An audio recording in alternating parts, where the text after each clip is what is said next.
اسمعوا معايا كده. 230 راجع. مدموزيل مدام النبي عليه كان عايز ازازه ميه وكوبايه قهوه النبي، 2 لبن. 2 لبن واحد سكر. كابتن حابش تشرب حاجه؟ انا ممكن اجي اقعد ساعتين وبعدين انا نايم. انا مش هتقوم يعني هتقوم تقوم انت تريح دلوقتي انا هقوم اقعد جنبك على الكرسي، انا مش نايم. خد راحتك في النوم، ولما تصحى وقت ما تصحى تعالى. قطع الله قطع الله.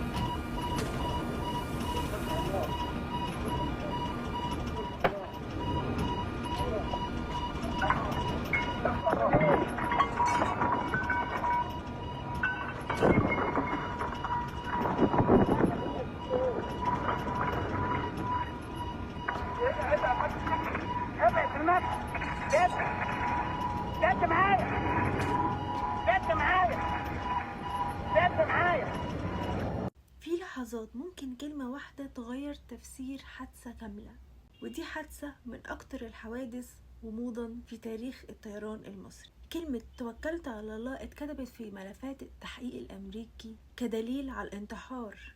الساعة وقتها كانت 1:48 بعد نص الليل. رحلة مصر للطيران 990 ماشية في مسارها الطبيعي على ارتفاع 33,000 قدم، وفي الكابينة الكابتن أحمد الحبشي وساعده جميل البطوطي.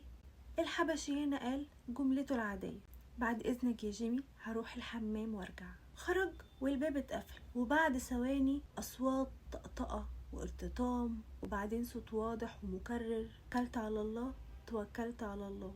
مش مرة ولا 2، 10 مرات. الطيارة هنا بدأت تهبط بزاوية مرعبة، والكابتن هنا وقتها رجع جري وبيقول له هو في ايه يا جميل، وهو ما بيردش وبيكرر نفس الجملة. وبعد صرخة: انت قفلت المحركات، شد معايا شد، والتسجيل اتقطع. وفي اللحظة دي 217 إنسان خرجوا من الحياة في ثانية واحدة. لكن القصة ابتدت. أمريكا مثلا قالت إن مساعد الطيارة أسقط الطيارة عمدا، وقالوا كلمة توكلت على الله دليل على الانتحار. مصر هنا وقتها ردت وقالت لأ، ده عطل ميكانيكي خطير في نظام المصعد، وده عيب معروف وحصل قبل كده مع طيارة نمساوية.